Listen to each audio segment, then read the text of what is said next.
We remember moments. Anonymous. 1.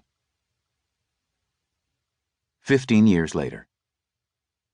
Hoping it wasn't obvious that he was watching the time, Jace Granger took a sip of his wine and looked straight ahead at the huge clock hanging on the wall, directly above the entrance of the upscale Los Angeles restaurant. He'd been there for exactly 1 hour and 12 minutes, and was biting at the bit to call it a night. He appreciated his friend Alan Carter's concerns about his solitary life, but blind dates had never been Jace's thing, and he had known after the first 10 minutes that he'd made a mistake by letting Alan talk him into one tonight. No doubt Angela Farlow was a looker. He would give her that. But so far, it had been one hell of a night. For starters, she talked too damn much. She had a lot to say. A lot about practically nothing. Jace took another sip of his wine and listened, or at least pretended to do so.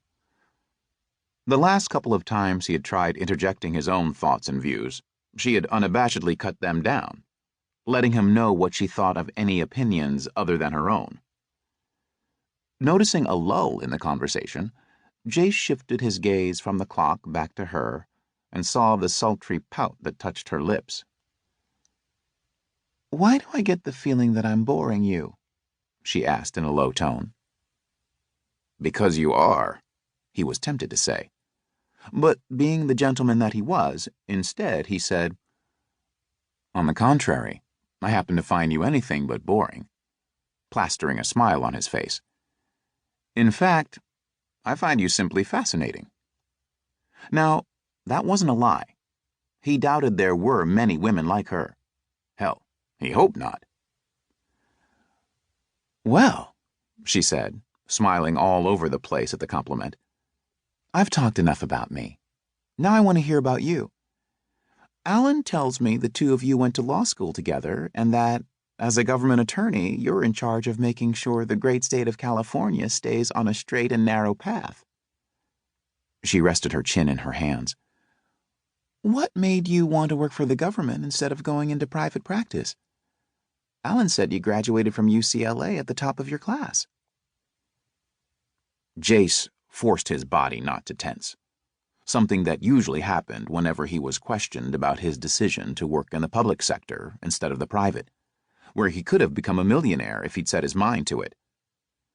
Little did she know he had been groomed for just that kind of life and had intentionally walked away a long time ago. His shoulders mimicked a careless shrug before giving her the same spiel he gave anyone who had the audacity to inquire. Briefly and thoroughly, with a not-so-smooth edge, he basically told her that he preferred working for the people instead of kissing asses for any amount of money. He really didn't expect people to understand, and he didn't really give a damn if they didn't. He took a sip of his drink and smiled inwardly. The woman was finally at a loss for words, and he understood her dilemma. Honestly, he did. She thought the same way his ex-wife did. Eve's belief had been that the more money you had, the happier you were. All he had to say to that theory was bullshit. It didn't surprise him when his date suggested they end the evening.